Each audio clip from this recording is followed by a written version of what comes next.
All right, hello everyone, and welcome to King of the North LAN. We are here together with KP. We're going to take a look at the new patch notes that just dropped today. This is before the actual event. We're just chilling out, having a good time, and watching players play, enjoying ourselves. We're going to get down to it. How are you feeling? I feel amazing. This could be the biggest patch of the year. Incredible changes. I haven't looked at it yet, Baldy. I have not. No. I've seen one change, and I know it's going to be pretty big. Oh. But I'm not going to spoil it yet, because we're going to get into it now. Let's go. Okay, so waffle. Season 8 is going to be arriving July 18th, so a week, right? Yeah. It's the 11th today, right? I think it's 11th. Yeah, 11th today. And then El Granado qualifiers, of course. You know, you're going to be meeting with Marine Lord in a castle in Spain. They call me the carpet. Mm-hmm. That's it. So we'll just like flag you out so Marine Lord can walk over you. He walks over me and he takes it. There you go. Nice. That's his yellow samurai. All right, let's go. Season 8, it's time to release the summer festivities with many new rewards to enjoy. So there's going to be login reward. What do you think about these? I mean, I don't feel like I just don't mess with the portraits that much.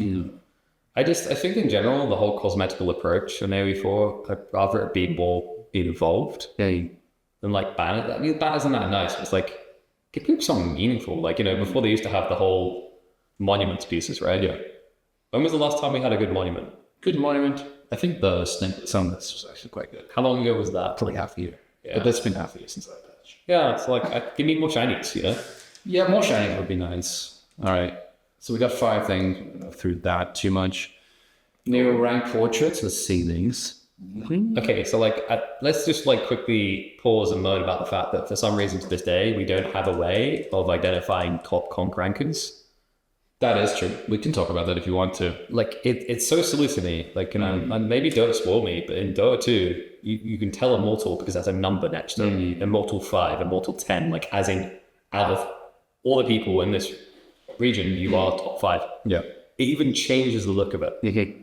We don't even need to go that far. We just need to put a number in there. Yeah. It would be great if it would go to Conqueror 3 and then it would change over. So instead of having it changes the progression bar after that. So it might as well just say, okay, you are number this rank in the world.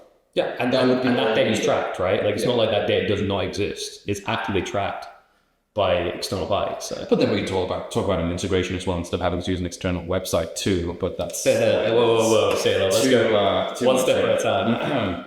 All right, so that's going to run until October 17th. So how long is that? That's July, so August, September, so 3 months season. I mean, that's shorter than the current one, thank God. It is actually quite ambitious, I would say. Yeah. What does that signify, do you think?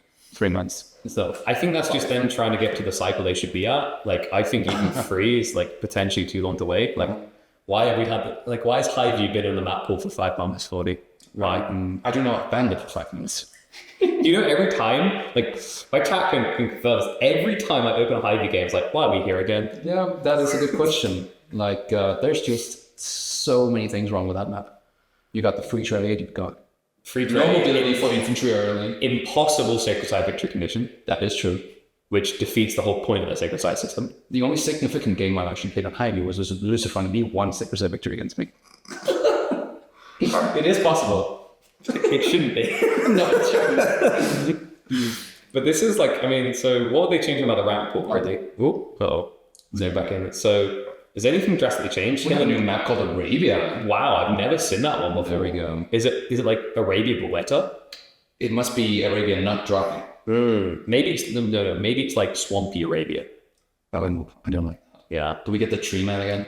I think that's just where Don comes back to dominate because people from the Netherlands are great at swamps. He comes back every 5 weeks. He stays around for a week. Mm-hmm. He goes in and he dominates all the up and coming. Like he will be the final boss of the gutter. Yeah, like, you go Conqueror 3 after you finish Dawn.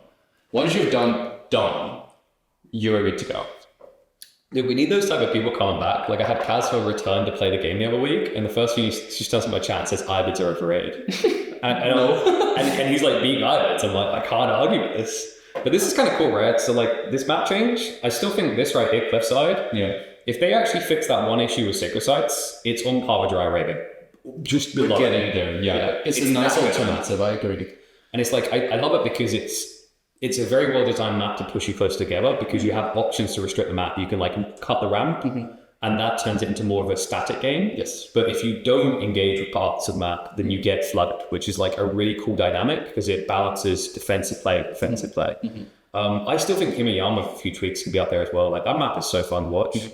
The weird like one is I don't know how people can respond to Canal. I personally was always a fan, but I get why people don't like it. It's not a rank pool map. Can we agree? It's definitely a tournament map. It's a tournament map, more than most tournaments. But this is a fundamental issue with like tournament versus ladder play. Like I think Beastie was talking about this before, where people just want to like see what they can play, and I'd agree with that. But the problem isn't that tournaments shouldn't be using these different maps. It's that the developers should be using these maps. Yes. So like from that angle, I don't mind Canal being there. Like hell, I'd love to see Kawasan finally get made. Like Kawasan is like what you get in Canal kind of better in design terms and probably more accessible to certain civs. Not sure how you feel about the pit. The pit?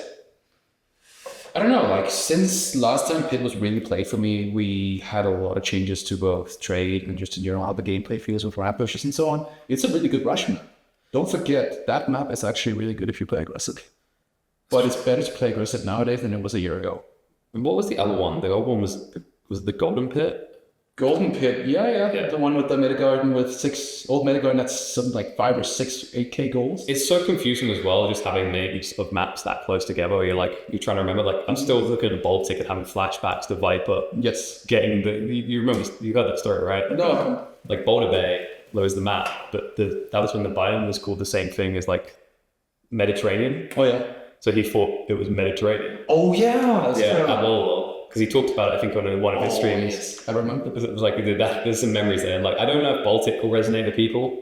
I'm happy Baltic's there. I didn't actually see it until now. Do you think it's like better than Archipelago? I think it's 100% better for people to get started up water. Because I think a lot of the times, what keeps people off water is that they're served hybrid maps, not actual water maps. Now, granted, Baltic is a hybrid map. It's played like a water map. You get control of the mid pond, you get control of the game. Usually you don't win after that if you lost control.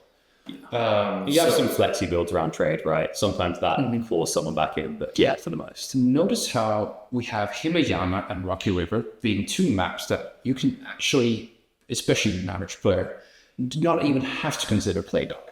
There's no water gameplay. There's no archer ship, galley ships, there's no spring out demos. What you'll find is this map pool, if I'm not mistaken, only has Canal and Baltic water map. Pretty much. And it's like, I think water is close to where it needs to be. I actually think it needs about a 0.5, like 0.05, 0.1 decimal nerf to fishing. And I think water has a more engaging element because like, I know not everyone was a big fan of floodplains, but what floodplains presented was this idea that when you lose ships, it matters. That exists in maps like Holy Island, but it's a weirder scale, right? It's like the way that losing ships matters is congrats, I now have 1 million ships. Yes. And it's like, it's kind of cool to watch, but I can get why it'd be disengaging to play because it's like synapses overload. Yeah. It's like, I feel like, the other thing is if you nerf fishing a little bit like that, what you create is a dynamic where on water maps, land strategies can work as well. Yes. Because that's the ideal situation. It's a bit like on land where it's like Castle's Russian versus TC boom. Your perfect meta is where both are viable. Your perfect meta is where they are distinct, right? You're looking at, a Constellation, you're looking at a more like boomy strat and going for like some sort of economic gain. Yeah. And that's going to take a tempo loss, but you're going to gain something later. That's the same with the Constellation, spending 1800 resources. It should be the same thing, ideally, with something like water, where you're doing an expansion, it's economic. It's going to take something from you so that it slows you down. The thing with fish is it immediately speeds you out. Well, it's just a better TC, right? Yes. That's the thing. Like I always describe it to people, it's a 150 with town set. And you pay a premium on your villages, but your villages are better. Yes. So, no. I think you're right. Like granted, the gather rates are very, very high. Being deep sea for roost, ludicrous 1.5. And they buff ships cost, right? They made like galleys cheap in the last patch or whatever. So it's like, I think some of these are kind of leading to the idea that if you bring fishing's cost down, you get a more interesting mid-game development. And I think that's where players might start to play with water because a large percentage don't. They don't care. Yeah, I think that's probably where we have to go because we see some maps like Holy Island have extremely long gatherings. Yeah. And that actually balances it out. So we get more of that in iron gameplay. You have an option to come back with some zips. Yes, and it's like, well, that one's a little bit different. I mean, we could discuss it in length, it's like it's the defensive emplacements of docks and whatever that create a more stagnant nature and high level to allow that preview route to plow land. So I don't know if that's even far enough away. And the problem is, we already know where this goes. If you put them too far away, it just becomes OP. Yeah. Which I'm hoping there's going to be some reason enough. We don't care about team. We don't care. We'll run through it real quickly here. Like, good, they kept gorging. Gorge generally to this day feels like the only map that they thought about for team play because it has a unique dynamic. Yes. Migration is kind of cool as well, but like the majority of maps in AoE 4 still follow this fundamental trend of being designed for 1v1 and not for team play. At some point, the devs need to realize that you should just divide the two and they should be different maps. What do you think about Canal team games? I think people are going to hate each other very quickly. It's like, in theory, it's a unique idea, right? You start close together, which I've been asking for more of, because like you play team games, right? It's like you're not teammates. You're so far away. Yeah. How can I ever help you, right? Like, you know what happens? Someone picks English, they wall themselves in. They're like, "You survived, buddy. I'll be imp in 20 minutes." That actually happened in top team game. I don't know if you saw Vortex and the demo. Dylan was the one, like, you said you were the map for Marilo. He was the map for Vortex. I think it was like he had 30 villages when Vortex had 80 because they kept diving him. But yeah, it was a real tough game. We actually lost that, surprisingly. But that's... We've got a new map called Socotra. Did you like Socotra? I think Socotra is a really good active development of the game. There's definitely some stuff that's a little bit too potent there right now. Maybe it could do with a few tweaks to make it more accessible, but sometimes that's just the nature of maps. You can't, if you try to appease every civ, like you get dry Arabia. Yes. And we already have dry. Let's go on, because it seems like it's not going to be now that we're going to see anything about that. Design and rework attack move. We've made an adjustment to the default attack move behavior designed to help prevent accidental misclicks. On PC, this can be changed back by saying the attack move behavior is setting under game option to legacy. Check the full details of the rework below. Okay, so scouts can skip their reload animation. I thought we get rid of that, and then it comes back, and then we get rid of it. Age of Empires is cyclical. It's like Hero Bride and Minecraft. It's like everyone has conspiracy that's still there, and they fix it every time. But like for example, remember the network castles bug and how we got rid of it, and now it's back again. Yes, it is. But it's good that it's back because England's OP. AI updates, campaign. Hotkeys. Okay, read this. Using the hotkey combination to queue build into the units. Byzantine. That's what it's saying. Okay. So they fixed Dervish and Warrior Monks, but you're still screwed with Ayyubids. Dervish and Warrior Monks no longer selected with military shortcuts. Scouts no longer selected with military shortcuts. Yeah, but that's cool. I really like that. Ayyubids, do they get selected with military? No, they get selected with the trader though, right? Yeah. So they fixed for that. No, they are traders. No, traitors, yes, because they all do what you want, but traders, they you select a trader, like if you double click all your traders, you will actually also select all your Ayyubids at the same time. And if you right click your buildings, your traders go to the buildings as well. Dude, with your Ayyubids. It's like the realization people have in a game where they're like, okay, that one is definitely an Ayyubid, let me click him and put it. It's actually hard to tell. Like people can't tell a crossbow from a shooter, you can't tell an Ayyubid from a trader. Yeah, it's nice to see some nice little hotkey changes, tweaks and whatnot. Yeah, I mean, we've been asking for it for a while, for sure. They still have some dumb ones in there. Like there's an issue with panning where when you right click sometimes, it actually flips where your click would be. Okay. I'm all every time I play because of that. Because I'm like middle mouse pan and right click a lot. Yeah, the mouse panning it is questionable. That's the reason I definitely don't use it. So they don't even have an invert option. I had to go into the script and change the value so I could invert panning. Oh yeah? Like simple stuff like that is kind of missing. It's kind of weird how often it skips through it. It would be really cool to get customization for how that would work. UI. Let's get to the juicy stuff, right? I think we should. Like we spent a long time on the open, which is fine. Here's Socotra. Please don't try to finish stream. Okay. New map of Socotra, let's go.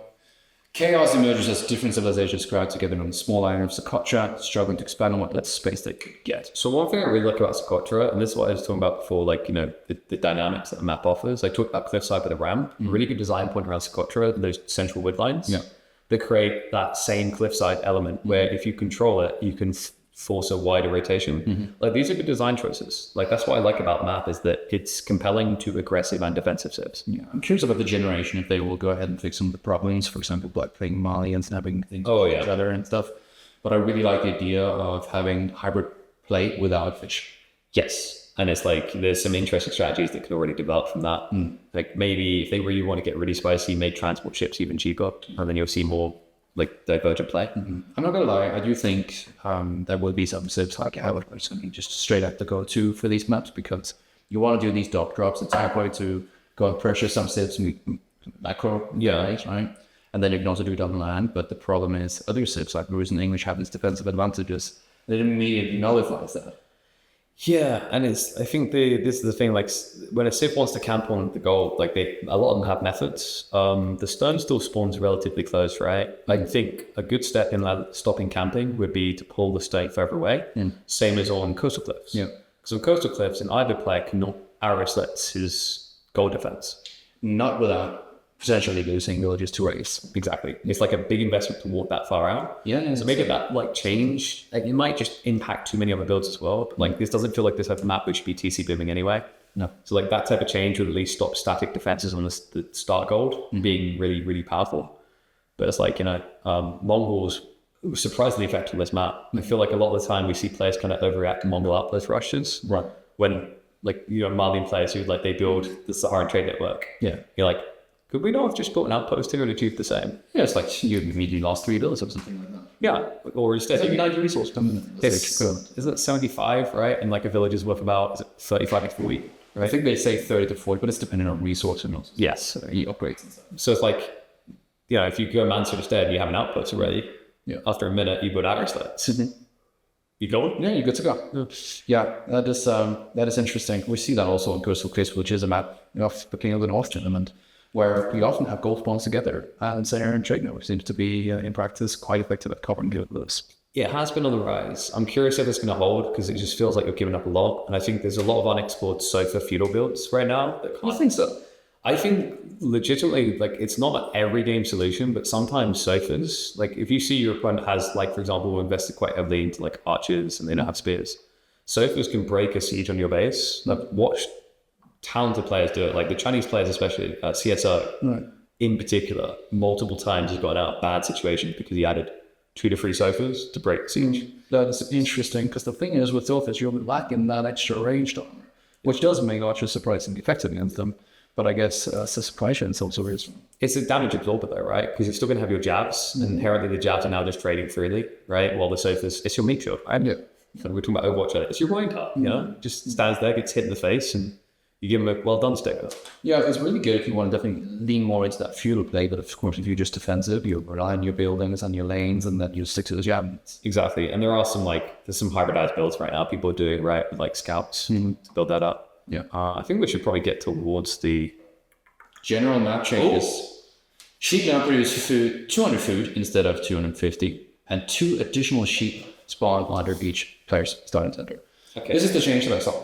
Yeah. And I've already debated with Marika by now. This is going to change for especially average players, how the scouting is going to go, and also for the high level.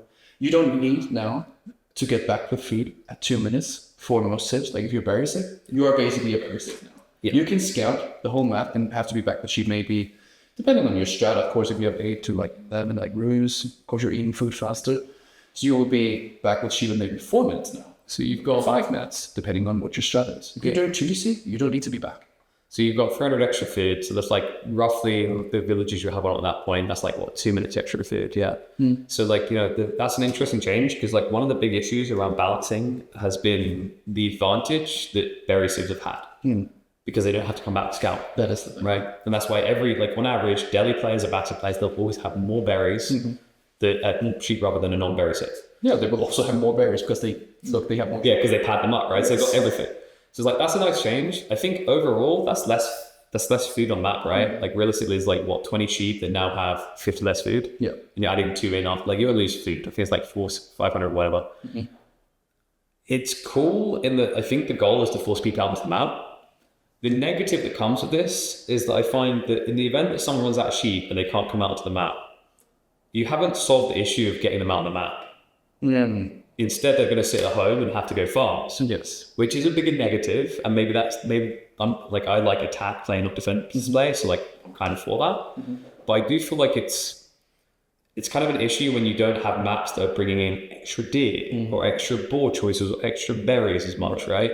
like having those options in the mid-map is something I'm always encouraging, because I think the best way to encourage people to play out onto the map and not play defensive is to make it worthwhile. And I don't know if that sheep change really does that. It feels like it's trying to punish defensive play. It's like it's the stick instead of the carrot, right? Yeah, it's definitely like you have the reduction in the field, which is a decentralization of going out on the map early. Yes. And the reason that we go out for the map is for the higher gatherers. Now you will see that the sheep will be consumed quicker. Now it doesn't state here, and it'll probably state that later whether or not there are more sheep now, because it does say 2 additional sheep. So are we getting more sheep per map? That is the question. Because that will make it so that we stay in our base longer. I guess part of it is, so like, what do you say? So it's 20 sheep, let's say average 20 sheep, right? And you're now losing, so overall you're losing 1,000 food. Okay. So you need 5 extra sheep, you're getting 4 extra sheep from that. So you are losing a bit of food. I guess it's then equal, and then there's just more sheep, which maybe is better in general for the sheep distribution.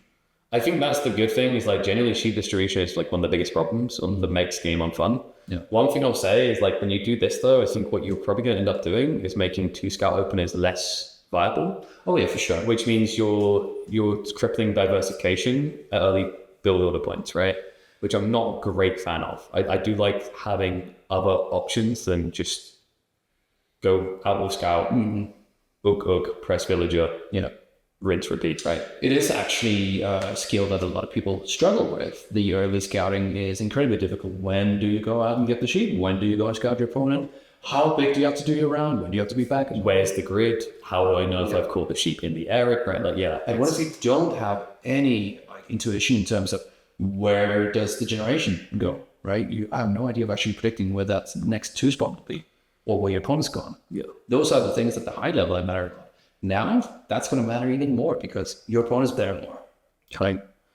I think it's like scouting in general is just the need for it to be focused on sheep is like something you will never get away from unless sheep is completely overhauled and changed the system. But I doubt they'll do that anytime soon. Yeah. That's cool. Yep. We have some changes here to the maps. We fixed an issue where pit mines and overs couldn't be built due to tree spawning nearby. Good. Well, nice. Cliffside's fixed one of its 2 gaping issues. Neutral gold and stone mines no longer spawn on the cliffside in a way that prevents over pit placement. Okay. But we still haven't fixed in sacred sites for some reason. Doesn't state that, so they already haven't. Yeah. It is what it is. We'll take another patch, see you in 6 months, and hope the rest coaching. Okay. Here we are. Neutral gold and stone mines no longer spawn near cliffs or forests in a way that prevent over pit placement. And then finally, the crash has been fixed around Warring Island generation, which I think was why it wasn't used in one of the tournaments. They changed the map last second. I think it was Master of Realms was meant to be Warring Island instead of Archipelago. Yes, and then there was another one recently. Was it the top team game as well where we changed to migration? It might have been top team game where migration instead of Warring Islands. Yeah. Because like Warring Islands also has an issue where depending on the side you spawn it in, the whole biome shifts in its design. So like, for example, there was one tournament where we used a bigger map size to force the middle finger formation, like called it. Yeah. Because it just looked like that, right? Yeah. Balance and bug fixes now the juice. Probably. Is this the juice, really? I think, like, do we not just want... We want the sieves. I think we skip over this. Yeah, I was thinking that was what we're getting into. We're not getting to that right now. I'm like, bug fixes, congrats, thanks for reminding me we've got a lot of bug things. Yeah, I interpreted this as now we're getting to the sieves. We are not. Some performance issues with the player profile. Crashes, bugs, issues with pretend when it gives influence bonus. Destroying a stone bastion. We're now destroying every and all 6. Okay, so defenses now have the proper range is the big thing there. That's good. That's good. Oh wait, design rework for attack moves, okay. When? Right, yeah. Oh. Design rework attack move. We made an adjustment to the default attack move behavior. That's what we read about before. Previously, when it's issuing an attack move to a unit building, the attack move was converted into a forced attack command. Like if you as if you have right-click the target. Okay, it said that. Lol. This made is particularly difficult. So basically, the big gist is like farms. Yeah, so if there's farms, you A-click, they'd attack the farm. Always looking for open ground. So now they change it so that when you A-click, they'll like move and attack things in the area. Yeah. Instead of farm. That's fine. That makes sense. Yeah. I I thought for a second there we were like noobing it up, where it's like, if you're near buildings, you A-click. Yeah. You'll run past the buildings and fire all the enemies. Are like, dude, just move your troops. Yeah. Yeah. Like That would be cool though if they added that as an option to your aid. I think like this is fine. What I just described there is like the whole idea of like ignoring buildings and going beyond. The irony is people that ask for that are the same people that are against things like auto queuing villages. It's like, are they realistically any different? Not necessarily, because it's all dependent on what is your general skill. You're simplifying the game to allow the game. So it's like, if they want to have that, I'm fine. But then we'll go put auto queue on the table. Auto queue on the table? Yeah, like that's the trade-off.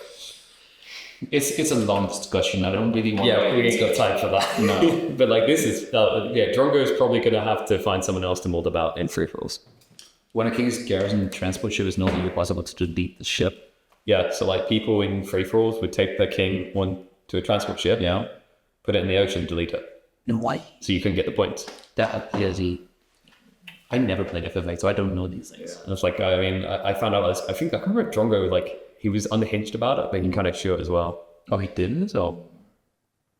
Right. Next up is balance and gameplay changes. All civilizations. Let's go through them. Dogs and House of Wisdom now have both an economic and a military rally point. That's good. I love interesting. I like it. I watched a few players. They're like idle on the... That's really cool. Like when you are doing your docks, the problem is, okay, now I want to maybe kill a few fishing ships because I'm floating a little bit of wood. I want to balance out my econ. That's a lot of micro that you need to do to redirect all those marbles. Well, yeah, I like that change. It's very nice. And then point queuing, still not possible to buy and sell resources in batches of 500. Nice. Nice. Not time. I was actually looking for that top team game the other day. Oh, no. I never played team games. It was like, why can I not send resources to complete something? It's like, would you like to carpal tunnel instead? Like, yes. Like I'm experienced in that in Battle Aces and Urban, running like cheap unit decks. It's like, you just have to hold the key. It's like, why is there no shift hold? Yeah. Like, just sell a lot at the once. Hold on. This is what we've got to talk about. This is very big. How do you read so fast? I mean, like, I'm used to filtering. So siege weapons that are too close to the target fire on them will now attempt to move away. That's kind of intriguing, but who cares? Horseman ranges, this is big. This is huge. This is the big change. Yeah, this is like absolutely needed. Horsemen have been a joke. A clown dressed as a stallion for way too long.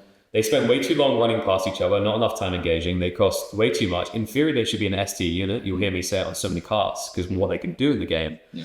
But they just, when they get in a fight, it's like a deer in the headlights. I don't know, everyone just panics and runs a direction or something. It doesn't make sense. So this should go a long way in helping with that. Ghazi having no change makes sense. Sipahi as well. Maybe Sipahi will need a buff in the future to offset that. But like, this is a good step. I think Horsemen will start to see more use outside of the S tier civs.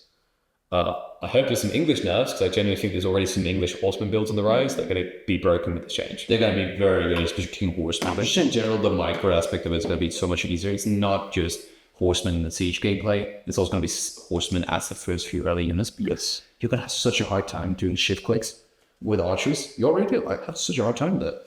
That's going to be a lot easier as a micro, and there you go. I think this changes the dynamics of how you can melee in early game with Horseman as well to raid.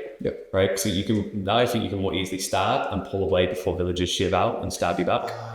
So like, it might be too much, we'll see. Like there might be an issue where villagers can no longer defend against Horseman raids. We'll see. It's going to be interesting to see Horseman raids in the first place. It is. It's about damn time. But like, the outside that, the secondary town center thing, whatever, let them have that small tweak, that small change. Like the secondary TCs are less greedy now, which is what we wanted. We achieved that. And just a convenience thing with the farms dropping off, nothing too crazy. Now we've just got like pretty UI things, because dhows and canoes are shooting from the head of the ship, which in theory decreases the travel time. So it should make it better for dhows and canoes to attack demo ships. Not too bad. So they fire from the head of the ship. That is... Where do they fire from now? I don't even know. Like it's shooting from the center, so like, you know, that allows you to dodge really easily at point blank. So I think that will fix that clown issue, because it does look really disingenuous in team fights. Yes. Fishing boat's line of sight is kind of interesting. I like that. Lets you be a bit more aggressive, sneaky. Fishing boat train time, once again, I don't think that is fundamentally solving the problem. No. It's just pushing it slightly in a bad way, because all that now means is that games are going to be slower. It just means that we're going to see gameplay happening a little bit later now, the time it will be are. Especially if they're It's still going to be everyone doing docks, right? But I don't think it's going to change anything. It's still going to be 3-4 boats if you're doing one dock openers and then next stage. That's the thing. Like, I don't think this fundamentally changes anything. No. Except, well, it makes the game slower, and maybe some people like that, but I think that's like a negative. I think AoE4 is already quite a long game. You don't need to make it slower. Right. So, now there we go. I didn't miss it this time. Now we're actually getting into the civilization-specific changes, which is going to be massive. Took a while. I don't know what these are going to be, honestly. No, I got a clue. Correct a bug where medical centers would persist on this trip. Alright, Abbasids down to a B tier civic. No, Abbasids are really good. I'm glad they're not changing anything, actually. Yeah, we're going to see the horseman change. That's actually a buff for Inversive, but for Abbasids, it's really massive because we don't have any counter rate that really. But I mean, besides Camelot, Yeah, I was about to say Camelot.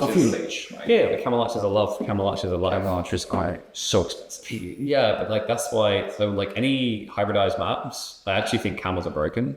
Like I think the buff has like been too good on those maps. Think so? Camelot is a strong man, and Camel Riders later on. I think people are sleeping on them still. Yes, it happened. Don't care about Romans. I care about. Wait, actually, why is it 70 wood? Increased from 60 to 70 wood, not 75, which is the original cost of olive groves. Why? Okay, I don't know why we entertain this anymore. Why are Byzantine farms cheaper than any other type of farm, considering they're the best farm in the game? Plus, they give extra resources, right? That's the problem. Plus, And stone. yeah, that's the other thing. You get an 8 resource rebate for building. So it's technically, I know what you're going to say, it's technically 52 costs right now. Yeah, and it's going to be 62 costs. So it's still much better than a standard farm, while being better than a standard farm. Like, there's no debate. Just put it 75, right? It's so insane to me that we are going around in circles on this. Like, it's so obvious that it's the best farm in the game by far, right? Like, do the maths on it. You are going to drop a system straight away. You're going to get 10% buff there. You're already 10% better off on a farm that costs well, there's not 10% anymore, almost 10% less. It costs 15% less before or whatever, right? Like, it's ridiculous. But then you add in the big issue, which is that you then get 20% of another resource extra. But it's not 20% that you're getting extra. You're technically getting more because you've got a 10% gathering speed buff. So naturally, the rate you're getting that resource is higher. So it compounds, right? Yeah, and that's all that. You've got a landmark that you can check everything around. That you can also do mills. So you can have almost like 30 farms or something actually covered by the landmark. So it's 60, I think. So it buffs up to 32%. Oh yeah, on the olive oil, right? Because it's 6% extra on the base olive oil. Yeah. Obviously, it's much higher on like berries, but like even off the point, there's 32% as a base, and then obviously buffed up as the game goes on with an increasing eco. Like we're discussing this, we're watching the Atri Byzantine game. Oh yeah. It's like mathematically, if you check it, Byzantine's eco is just as good as Atri's. Actually, it's better. Yeah. Right. It's insane. So many of those 6 that have those really strong farms make those small few gameplays really, really good. And you can just stay there and build it and build it and build it, and then you have an army and you upgrade it. And that's the problem as well with these farms that are so strong in feudal. You want the scalability.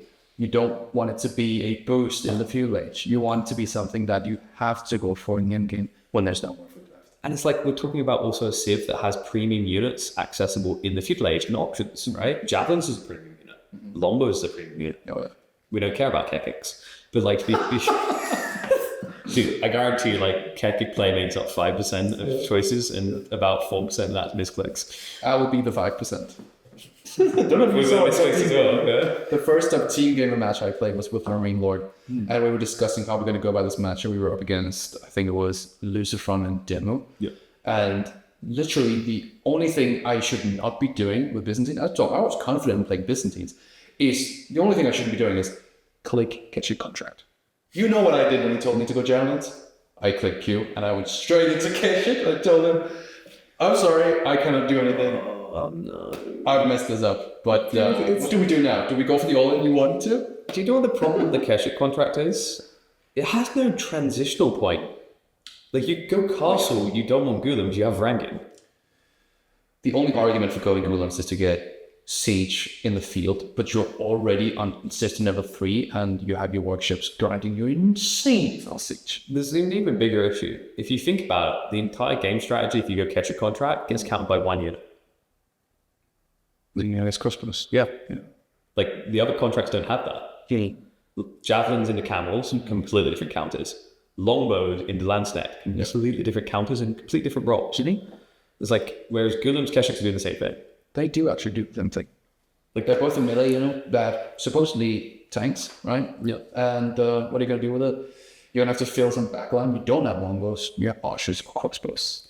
I'd rather legit just see something different. Like, I don't know, maybe Sapahi instead of Keshiks would be an improvement. Maybe that sounds weird, but I feel like... You're doing the same thing again, aren't you? But it's kind of different though. Like, if you have Sapahi don't then get counted by crossbows at least. Right? Maybe we just need to think fun. Like, let's think about the neutral trade post, what it grants you. Maybe that's what I was thinking. Right. Like, I thought, like, yeah, you could go with Javelin and Sapahi, right? Yeah. And like, that would be kind of cool. Because like, I think right now, Javelin and Longbow contracts are too good. Like, Longbow is too good round. Like, it does everything you need. Yeah. I mean, I kind of like what it does because it counts China. But I think I know. Choose. I didn't want to say it, but I'm going to say it now because then we have rangers for the tier 1 for all the contracts. And we have a melee unit coming in for the second one. The only issue I take with that is it loses all unique identity. I'd rather have unique paths you can take. What's the unique identity you should use? The mass? I mean, it's like, but that's the thing. You've got 3 different shooty types, right? I lean Sapahi because I want preferably you want an infantry, a ranged, and then a cav, and then switch it around. So tier 2, like if you had longbows, tier 1 hit, then tier 2 could be like jabs for different contracts. Right. That would be nicer. It's like, I don't want any contract to be dominant. I want contracts to be applicable in different formats. But right now we're in a range meta, and all you've got is like 2 range contracts that are applicable in every format between them. And if we're being totally real, actually about 80% of formats are longbows anyway. Right. We can talk about that for the moment. Yeah, we can. Let's talk Dromans. Dromans? They still suck. Good. I think it's extra diversity. I think like the two, they have the same issue like Roos have, which is like, why are our boats so big, bro? Like, but this is to the extreme. They are larger than Roos boats. Yeah, much larger. Much larger. This is like, honey, does this make my ass look fat? And you're like, no, dear. No, dear. No. You go out the door first. We can't go out together, right? Like it's brutal. It doesn't matter that you move out the door first. You're still. I love you for how you are, but I'm never picking you. I'm more changes. Oh damn, we got more to go through. Okay, correcting it. I thought it was gonna be. I thought it was gonna be more. All right, now we're done. So like, what I'll say around fishing, by the way, I do think that Byzantines are being slept on certain maps, like 4 legs. No, I've tried them, and I only won when my opponent was floating 10k gold anyways. Was it against Demo? That's against Latch. But in theory, like, it should be good, right? Because like, all that food pump into a Rangan spam sounds OP as all hell. You do get the oil from the fishing boats. It's good. I'm just thinking raw meat for Rangan. Like, Rangan floods are kind of busted. They are.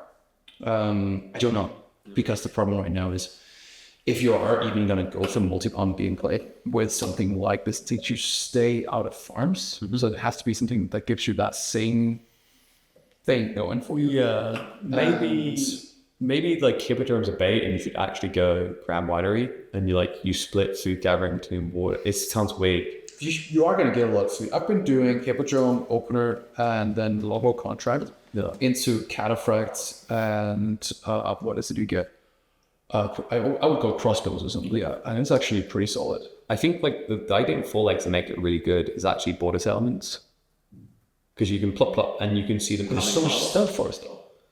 Yeah, it doesn't see. It's not like a drastic amount, I don't think. No. The only issue you might have is you'd have to build them inland because you're on a slope. So you might lose vision there. Because border settlements are really freaking weird with that stuff, right? But there might be something there. We'll have to see if people explore the futures. Oh, wait, are we enough China? Chinese changes for the first time in a while. Increase the radius of the Imperial Pass buying ability from 1.25 tiles. Buff China again. We're buffing the IP. Why are we buffing China? Because IP is not being used. IP is one of those landmarks that are only really good in the late game because it adds Yuan Dynasty to you. Like you want the clock tower because you're going to play 2DC defensive. Yeah. And then it goes to Yuan later on when you want to push out outskirts and high movement speed. But let's really be realistic about this. I know you like playing China. I do. But this civ is not reasonable. It's not. At all. Everyone's saying Chinese have low win rates, but we know that's only because they played on war. Yeah. The reality of the Civ is the Imperial Academy buff was too good. It is very good. It didn't change my gameplay for the Chinese, but it made it much smoother transitions from Song into whatever. That's the thing. It makes your other game more cozy. Like, it really dawned on me when I was watching an Anatang game. You can already tell it's going to be weird. He built archers instead of Chiganu. I think I might have watched the same thing. In a few minutes, he had like over 1,000 gold. And I was like, where did that come from? He has no one on gold. It's all just taxation. It is very, very good to go for wood heavy comps with Chinese. Wood is the most important resource in the field age because you need to get that tax gold. And there's just more wood than any other resource. Yeah, I just generally think China needs to be kneecapped somewhere. It's kind of deal. Let's read on here. Increase the duration of the Imperial Palace spy ability from 10 to 15. So it's the same ability. They're giving it more vision and you're going to have it for longer. It is a little bit short, so it's fine to tune the ability itself. It's OP. It's on. It's not going to change much. Correcting an issue where the battering ram was matching Chuno radium. So that's a bug change. Let's go next. Delhi. Oh. Upgrade now count towards the tech score. Okay. Because I really need to show that my tech E-beam is bigger than your tech E-beam. Yes. I mean, Delhi, we're going to get all the tech scores anyways. Fishing ship damage. Wait, what? Why has it been decreased? Fishing ship damage decreased from 7 to 6. I know wrong. Oh. They no longer miss their targets. That makes sense. Yeah. So now they're homing missiles. They always hit like archers. Yeah. You less damage. I think it's reasonable. Yeah. I don't think we're going to return to the old Delhi meta where like they won all fishing maps because they just ran at you. Like, because the reality is in those days that worked because people didn't calm their tits and think about what it meant. It's like if someone just ran 8 fishing boats at me, that means they have 8 less fishing boats fishing, right? Yeah. That's why no one ever does it anymore. So it's only fringe cases where like if you pocket ponds and someone comes over, you're like, get the hell off my pond. True. Outside that, it won't change anything. They actually nerfed the production speed, which is kind of wild. Don't think that's necessary. They did. Ooh. But it's also because there's a change now. So it's a default bonus, the manuscript trade. And we've already looked at, but I need to go check it out again because it's been a month since. It's the one that like increases your production rate. Yeah, I think so, right? Yeah, right there. First one, manuscript. There it is. There you go. Scholars Garrison and Dogs provide 30% faster production speed and contribute to the global research. So now you just basically have a base. And I think they changed That's it. what Chinese. Yeah, and I think they changed it so that if you moss drop, because moss share the research rate, you don't have to have them in the docs. I'd have to double check that detail. But that's really interesting. But that's kind of wild. The docs now have 4 instead of 3. I guess that's to make up. That's only for Delhi. Yeah, but I think that's to make up for the fact that you can garrison scholars inside, which would take spaces away from fishing boats. That's the way they're doing it. I think so. Yes, sir. And then the doc now generate influence is mastered. Yeah, there you go. So yeah, they're going to share. You get a free scholar now. It was the first. Oh, instead of the moss. So all of this is basically to try and get Delhi on water maps. Yeah. I think there are some maps where, like, water-wise, Delhi can actually work. And it's because, like, realistically, if you think about it, if everyone's attention is on water, no one's blocking a scholar from capping the sacred site. So, like, an interesting one, like, this actually might make Delhi really busted. Okay. It could be, yeah. It's good for Canal, which is going to be a part of the new map pool. But it's also just in general going to be a lot more smooth now with your opening because we've seen openers that have been okay with Delhi, but it requires incredibly high micro skill to be able to even pull off. Yeah. Because you need to get your mosque, you need to get your wood for your dogs as well. And for the fishing boats, you're going to stay longer in the Dark Age because you need to get all your things going with your scholars. Now you get those scholars automatically.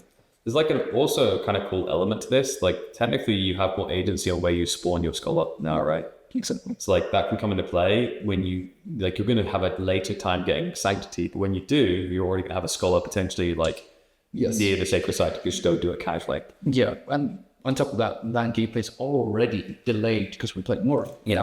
So it's a massive change. And speaking of massive changes, screw the king. I genuinely don't think the king was the cause of the problem. Let's rewind. Increased training time, 35 seconds to 50 seconds. That's going to make the king come out later. So either people are going to go for a faster king, or they will take the L, and then they're just going to get it for defense. I think genuinely, like I don't think this change is necessary. No? I think the second one is more important because like these are intertwined. White Tower is the problem. Yes. I don't think that's enough of a nerf to White Tower. The problem with White Tower for me is the massive garrison space. Yeah. You have the TC, that's 15 garrison space. You might have tower on your gold, right? You just TC in the gold, right? You TC on the gold. But now that's 8 instead So of that's 8, so you have 18 plus 20, now you have 38. And that's not very far off what you're going to have if you are 10 minutes ago. Oh no, so you've got 15 plus 8 is 23, right? And then is White Tower 20? It is. It's 20, right? It is 20. Yeah, so you're in higher. You're at 43. I'm at 43. Yeah, because you said 38, right? So it should be 43. Realistically, like it being 15 or 10 would be more reasonable.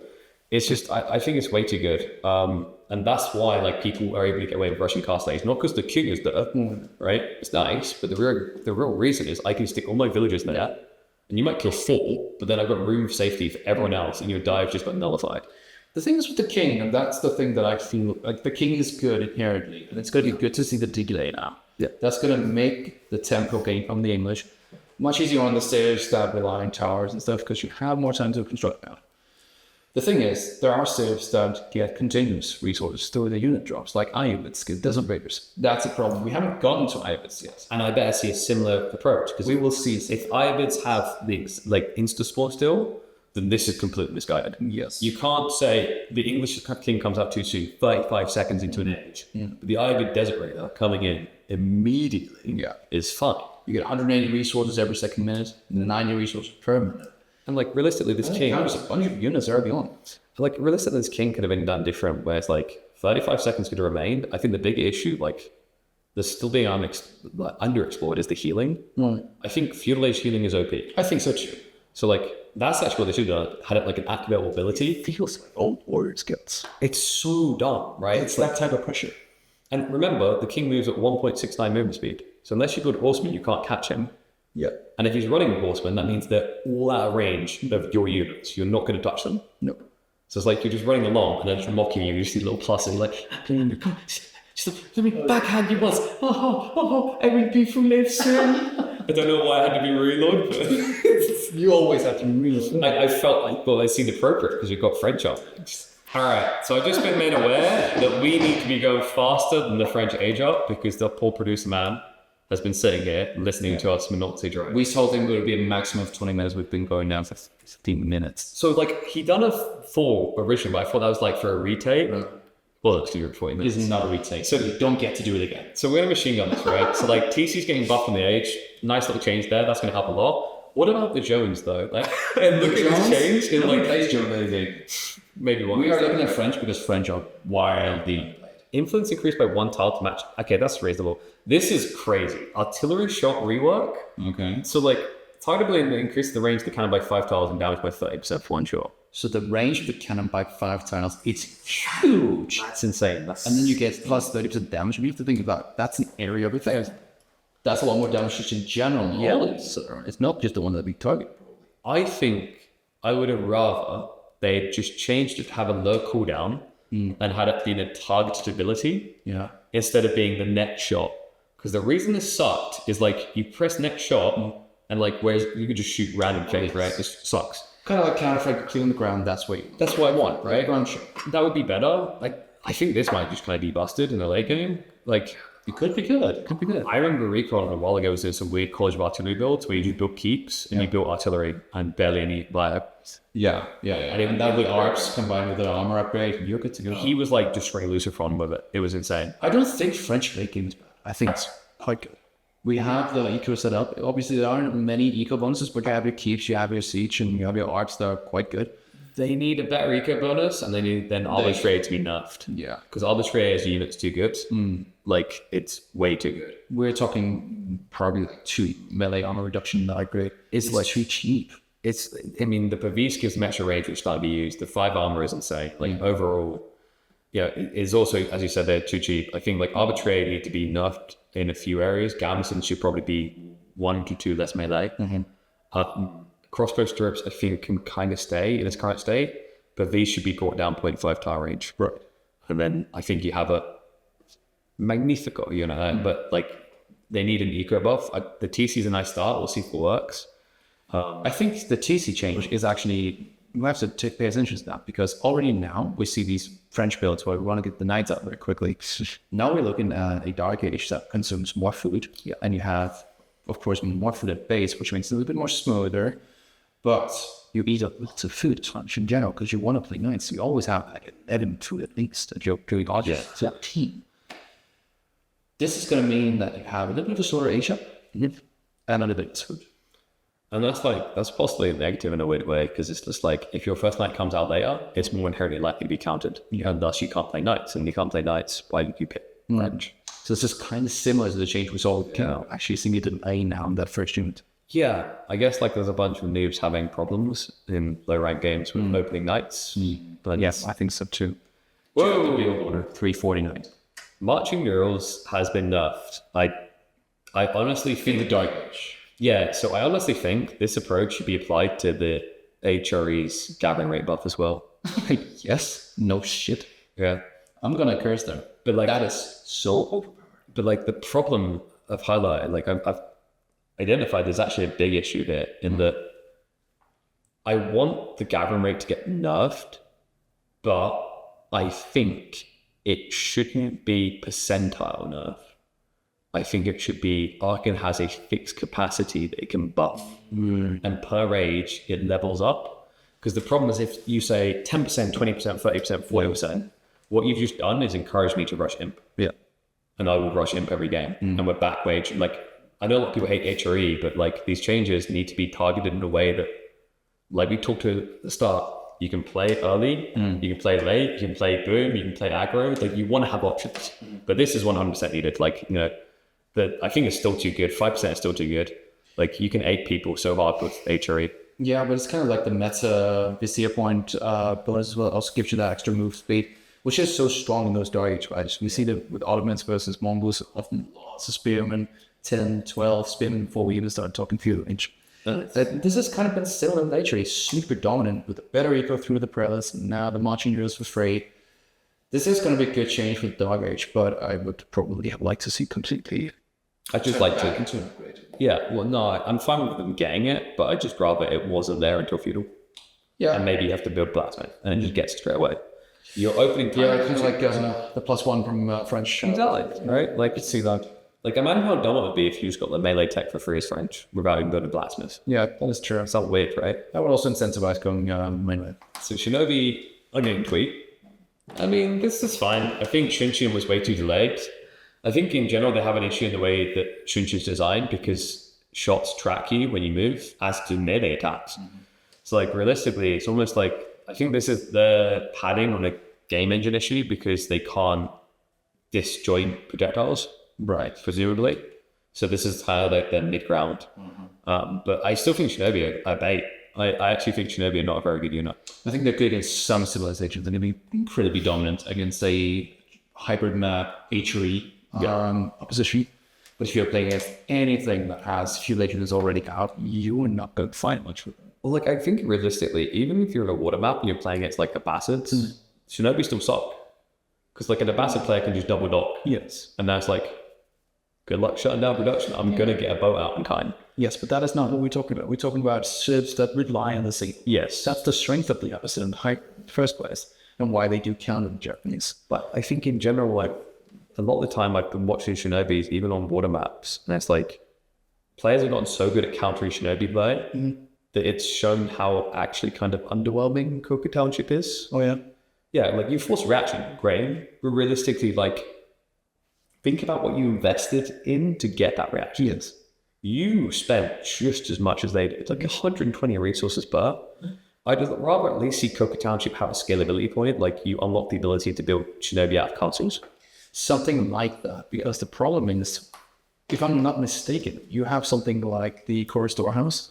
Once you've got all the farms, you actually gather the wood continuously. Is that correct? Yeah. Yeah. So that's a scalability that keeps being relevant. Whereas when did you ever see someone outside of a misclick build Shinobi and castle building? You know, I think that is the problem with green landmarks, that we see these landmarks being incredibly niche strategies. Stuff like Chamber of Commerce as well. You have to go School of Cavalry if you want to cater to that aggression and eco bonus you have in the US of the game. You have these landmarks that simply just cannot help you play any other strats than the strategy they're designed for. Yeah, and like, I mean, speaking of late game, Takabune has been buffed, which Yes.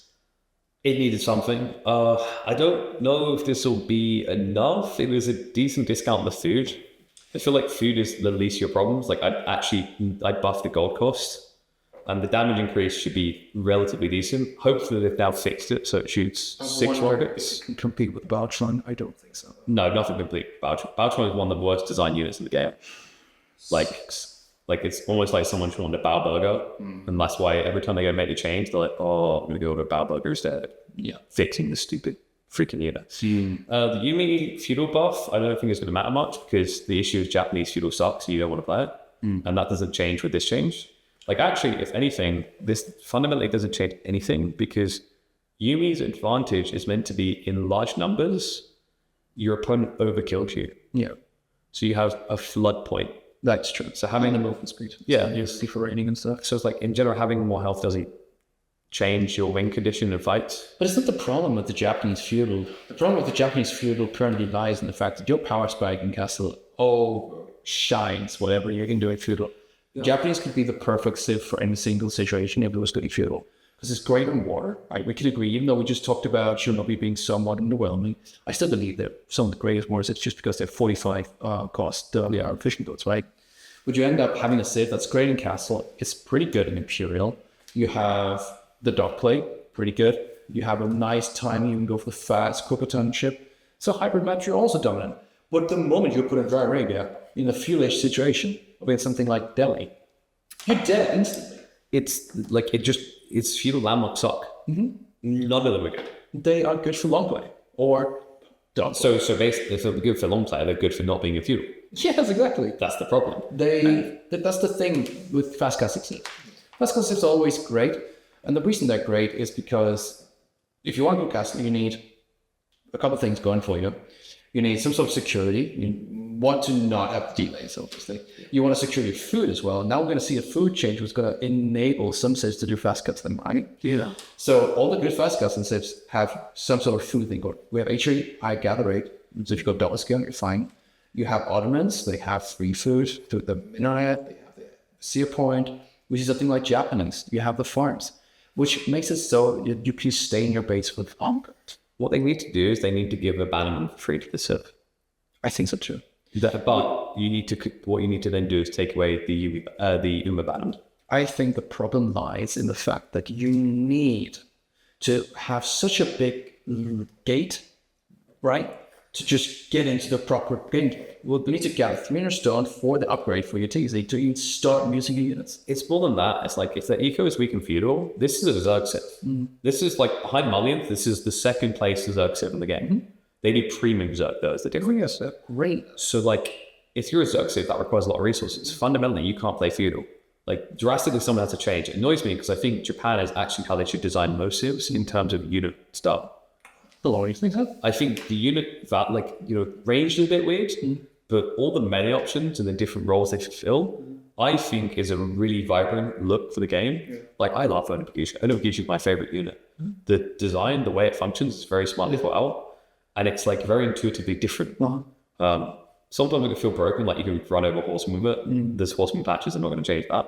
But like realistically, it has a lot of identity, and I love the fact that you have different styles of play via that. Yeah. Sadly, right now, you can't see those styles of play because we do one thing. I do think, by the way, Yumi is still being slept on in castle. Yumi are like one of the greatest units when it comes to... Only Puppy Paw has done it. It is one of the most broken Zerging timing I've seen. Because it's once again that logic. You can't kill these units quick enough. Right. And that movement speed is like, imagine HRE or crack cocaine. It's like how it feels. You die to the raids. I think there's a lot of Japanese players that also struggle with, previously with the, Russia's been using a lot before the king got buffed. Japanese would struggle a lot against that, but Yumo great actually sorting out the English. Yeah. And that is something that's very unique that a lot of people do. Maybe this change will incentivize that, but we're still looking at a unit that takes so long to get into full power. And that's the big interesting thing. Like that longbow detail you mentioned is intriguing because higher damage, worse attack speed. Yeah. Yumi over die again. Yeah. That's the whole value point. Exactly. I'm going to keep us moving because I just realized we're going to spend 2 hours on this. Yes. So we need to pace ourselves quick. Mongols, I don't think there's anything drastic here, right? That's in the Abbasid. Oh, it's just the unpack thing, which is comedians will help when the landmarks die. Mongol pasture's sheep production rate has been reduced, which That's good change because Mongol pastures don't have much scale. I think pastures are pretty good. They are fine, but compared to many civs that run farmers, they have so many things going for their farms. Yeah, I guess, well, like, you can increase the gathering rate as well, though. It's just like you don't miss out there. I think just the biggest issue with Mongol play right now is people do not use deer stone enough. Yes. And they feed games over. Whoa. There's more. Wait. Mangudai. Yeah. Cost reduced from 120 food, 40 gold to 90 food, 60. That's... How many resources is that? So remember, 160? this time we have 10, sure, now 50. Yeah. So like, but that's, remember I just said when everyone's doing silver tree and it's wrong? This is now what reinstilling doing silver tree, which I don't like. But it doesn't matter. They have what, 3.5 range? Yeah, and their move speed sucks. As the damage sucks. I think, what, 4 or 5? I think this is still a full niche unit. I'd rather give something cute to Magadai, like if you activate an ability, they stand still, they can't move, but they shoot quicker, or like higher range or something. So like it's a skill play. Like if you misuse it in the wrong position, they'll just instantly die because they can't move for like 5 seconds. You can't cancel it. That would be a cooler idea than what they have right now, which is just like walk into anything and die. Someone sees you, sneezes on you, you die. Like this won't fundamentally change the unit's current path, I don't think. Mangudai is one of those cavalry units that actually die to spearmen. Yeah. Because the spearmen always get the charge off. Yeah. Even without much ado. Even without the much. So this is cool though. Secondary TC being reduced by 50. I think you could actually reduce it by 100 and it'd be reasonable. I think so too. Yeah. But it's a good change overall because second TC play is quite hard to get into with the Mongols. I think players should be going Deerstone more and doing 2 TC now. It's a great strat. Should you see... They got Phil's bow to top 80. You can get anyone to top 80 with that. Yeah. I mean, you got Crackety to like, what, was it top 20 or some crap? But he didn't do one extra TC. Yeah, he got better bang for buck. He was up to 3, 4, 5. Yeah. And then the double production of the villagers, the double textiles and gaslight. Yeah. It was cooking. So the early horseman ranged armor is pretty cool as well. Necessary as well. I think people need to start opening horsemen more. Like this, I think Mongols are going to be the biggest benefactor from these changes because the horseman range has got buffed. Now you got that damage increase. I actually, you remember what I said about like you animation cancelling out and moving away? Remember when minute arms and dark age used to happen and horsemen from Mongols was counter? Yes. This might return if minute arms ever comes back. Like they're even better now. Try to think about range. Okay, so we have the reduction in the training type for the king, right? Yeah. And we know that it takes really long right now for the stone to actually get the double production of the horseman out. Imagine you're doing over, and then you go to stable. You now have more ranged armor, so the villagers actually don't kill you, which means even though you're darkish and your opponent's getting a second TC at 5 minutes as Ignish, you can still push it out. That's how big this change with the range armor. I'd be careful with that idea just because remember your damage is still going to be really low. Not necessarily, because you can do a second batch. Yeah. And then that's double produced. So if you know now that your opponent's going to go for the second TC, you do the double production. Think of it. It's going to be pretty nasty. I think it just has better poke value on their gold now when they're trying to initially tech up. So like, I think horseman opening against English might just be the way to go for Mongols now. Outside that, this is weird. Malians. Fishing boats drop off 10% of their gold, their food as gold. Yep. That's a good change, isn't it? I like that. So you know what we should do? We should take that and then apply it to ruse on bounty. So when they gather food, they get gold. Same way. And then take the bounty system away. They literally are willing to do this stuff, but not with, maybe they'll do it right. I don't think they've done it ruse though. Like we'll get there. I don't think they need to. I think we're talking about old different change. No. Ottomans, so military school multiply reduced from 5. Okay, so they're trying to offset the idiocy of like the sorry. Yeah, I was really blunt about that. Like, dude, they nerfed the entirely wrong end of the spectrum. Yeah. It's imp that's the problem, not feudal. Feudal Ottomans was strong. It needed a slight nerf, and they destroyed the feudal Ottomans. Yes, and like now they've got like Grand Galley scaling correctly, cool, and then this is supposed to. So they basically still refuse to fix Great Bombards. Yeah, that unit is done, wholly thought out. Here's a thought for you. Problematic unit. Don't you find it weird that for some reason it's not Order of the Dragon that had the Gilded Bombard? I've always thought about why like siege and boats are killed. But Why do you not have gilded boats? But if you think about it, a gilded bombard is a great bombard. It should, the gilded bombard should be like the Shushan bombard, the BOE. I mean, but you see what, like, it's a fair point, right? Like, why is it, like, just give all the dragon out? Because let's be totally real, all the dragons suck. If they're in late game and they get a great bombard, like, good on you, champ. Like, it's really tough. But there, I mean, we're not gotten to or the dragon. If there's not, I mean, we're fine. Let's go. We're going to keep pace in Rus. Okay. There aren't any other dragon changes then. Wait, no, there is. Very. Oh, okay. So the Rus fishing boat, I don't think that's going to change too much because I guarantee in swift relic fashion, when you convert from transport boats, nothing's changed. Is it 30 right now? No, it's like 40. Is it not 40? It might be full. Let's check. It's 38. 38, okay. Wow, that's actually pretty substantial enough. I think like you can still just transport ship and convert though, right? So like, but it does nerf Rus in water quite a bit, which is interesting. But I think the opening, like, there's a lot of maps where you can transport now, and it makes sense. On those maps, it won't matter because you'll transport ship, convert. It will change your pacing, but I don't think that's like where Rus needs to be nerfed. Like, I think Rus. What do you think? Kremlin's like a done that. They got nerfed first last time with tower reduction. I can't remember. Like the DPS is still way too high. It's like DPS is closer to a castle landmark. But the problem with the Kremlin is basically just spawn it with all the upgrades, no? Yeah. The vision is the biggest problem because now you actually cannot play. It's actually castle turrets is the biggest issue. You think so? It's +2 per garrison. Yeah. It's too much. And like in general, until they fix the bounty issue, the Rus will always be broken because the bounty issue, or the triking is short, like a big thing. You open bounty because you go multiple scouts because bounty gives you one of the fastest average tech timings in the game for feudal age, while getting surplus gold potentially to go into a night. You also end up buffing your food gathering rate by gathering that bounty. And here's the dumb part. At the end of it, you're not done there. You now have 3 scouts. Yeah. That's so much free information on the map. You can't sneak anything. Like a good Rus player, you can't hide anything from them. That is true. Information is the most critical component in AoE 4 because it is a counter game. Oh yeah. So like Rus having 3 scouts and it being a good thing naturally makes no sense to me because you've just given them the easiest win on the early game. So you're talking about scout change, or I think the whole bounty system needs to go and be rebugged. The bounty system should be you gather from hunt and you generate gold. Do you think a unique scout here with the hunting cabin would solve it? That would slow it down.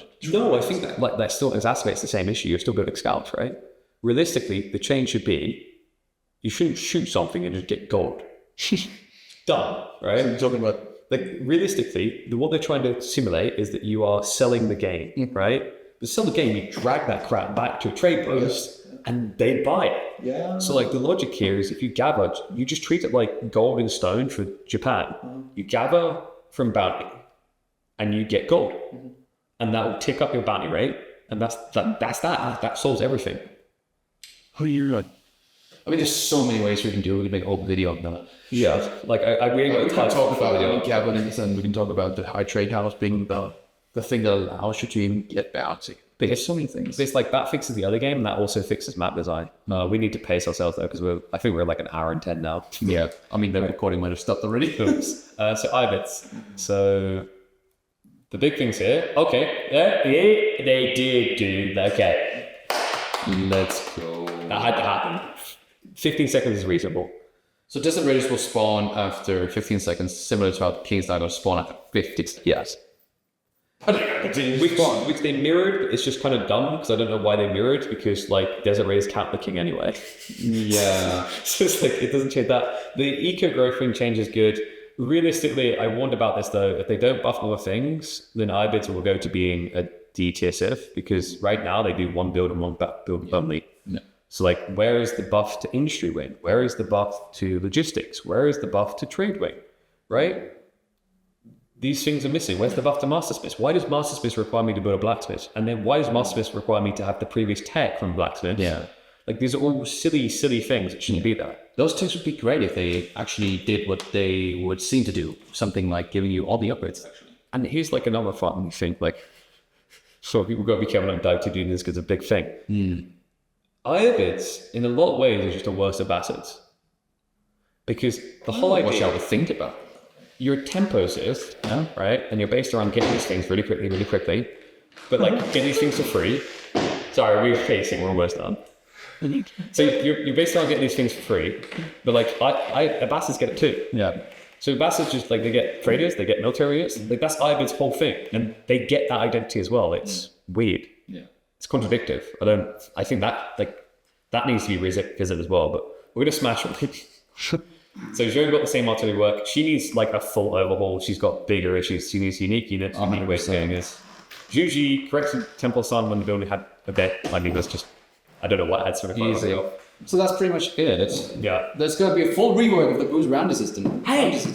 Baby. Called it. Yeah, come on, dude. The DS stones will grant access to a new unit called Khan's Hunters. Okay, I'm intrigued. That House of Learning will receive some new and compelling technologies. Like, this is the one we care about the most. A mid-season map pool refresh? Oh my god. Let's go, Cal! Water Drake!